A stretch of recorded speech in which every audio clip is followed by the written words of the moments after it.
yonent bi wax ne al fitnatu naa'ima lahanallahu man ay gaza. kon ki ñu war a waxal mooy ki jiite réew mi ndax lépp ci loo xam ne nekk gënul nit ñi ndey gënul nit ñi bàyyi ëpp leen xam-xam yàlla tànn ko def ko muy buur mu jiite ñëpp nangul ko kenn fëkkastalu ko mu tolloon ci ni woon day wàññi mandat yi def ko juróom ba muy waaj a jeexal ñëpp attaque ko ndax yaa waxoon nangam mu ne la waa nangam ba dindiwu ko ñu bàyyi ko mu def juróom-ñaar mu ni amaat beneen mandat muy juróom mu ne bu jeexalee muy day bàyyi. kon nag bu mu jëfandikoo doole bu mu jëfandikoo sañ-sañ ndax man mii moo tasew nag moom dañ may wàcce fee bu tasew nag sama kilifa dañ koy wàcce fële bu tasew nag ñeneen dañ leen di wàcce fële bàyyi ko mu jàll. bañ lay tàngal kafteeru kaf waxuñu la nga naan lépp bañ lay reyoon ndax te waxuñu nga lekk lépp ndax xajul ci biir teraanga yi yaa moom kafe gi yaa moom kafteer bi ak teraanga yi yow lañ reyal nag daa war a doy sëkk comme yor na réew mi fukki at ak ñaar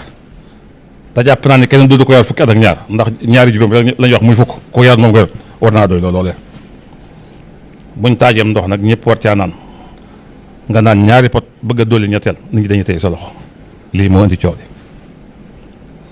xaw ma nag àqilwaa waaye moom li mu war a def dañ ne bu ñaawoo dikkee na nga féete rafetal sa wàll te ñaawoo gi bëgg a ñëw nag te am na lool jaas yi faju ko fital faju ko ngànnaay faju ko xale yi fi ñu toll nii dara mën leen a dëpp te lépp loo xam ne jaas yi moo ko tëral wala fital moo ko tëral su fital ga tëddee loolu day jógaat kon man waxtaan ak ñi mu ko seqal ba tënk ndax yonente bee gën ñëpp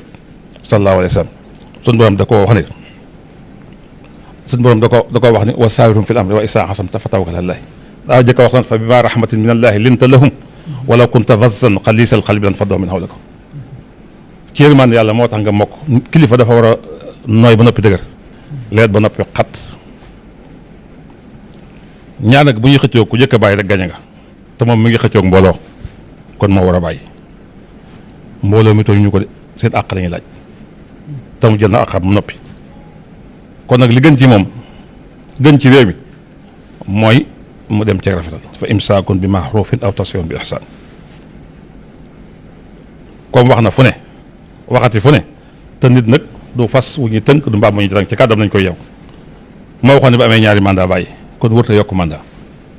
mbaa ba ko yokk war na ci waxtaan ñi mu ko seqal bañ déggoo ci ak moom waaye ñàkk a def loolu nag moo tax ndaw ñi gis seen bopp ñi mu ko seqal gis seen bopp ñu ànd ngir yàlla di xëccoo am na ko wax dëgg ñu ànd ngir àddina xëccoo am na ko ci waxu dëgg kon war nañoo xëccoo waaye xëccoo nag warut a àgg ci juyoo wute mënta ñàkk gisoon ñun ñi ñëpp kenn bokku ci sa mbubb moo sol ñii dañoo bu dee ci tubaab yi ñii dañoo weex ñii ñuul ñii xonq ñii ñoo bokk diine waaye wutewuñ dañoo juuyoowuñ dañoo wute nii rek ak couleur wute yére ñun ñëpp ñoo bokk waaye ñoo bokk liñ bëgg est-ce que sunu wutu ko tax nañu xëccoo tax ñu ŋaayoo koo jooyal nag du ngeen daje mukk fi mu toll daa àgg ci juyoog waa population bi ak juyoog waa réew mi ndaw ñii ñoom ñoo bëgg a soppi ndaw ñii ñoo dal ci moom te nguur nag su ko yàlla yi jël nii rek lay demee ba muy jël nguur gi ñëpp ànd ak moom di ko apprécier waaye fi mu toll déggatul neex déggatul lu ma dalal xelam kon nag balaa àgg ci genn gàcce gi man li ma jàpp moo gën ci moom tey jàmmi réew mi mooy mu woo ñëpp waxtaan lam yëkkati woon mu teg ko ci suuf suñ waxtaanee ba déggoo ci toxal ñoom ñëpp ñu toxal suñ déggoo ci wéel ci date bi ñu wéel mu wéel ci date bi yàlla yaakaar ne mooy solution bi waaye man gisuma leneen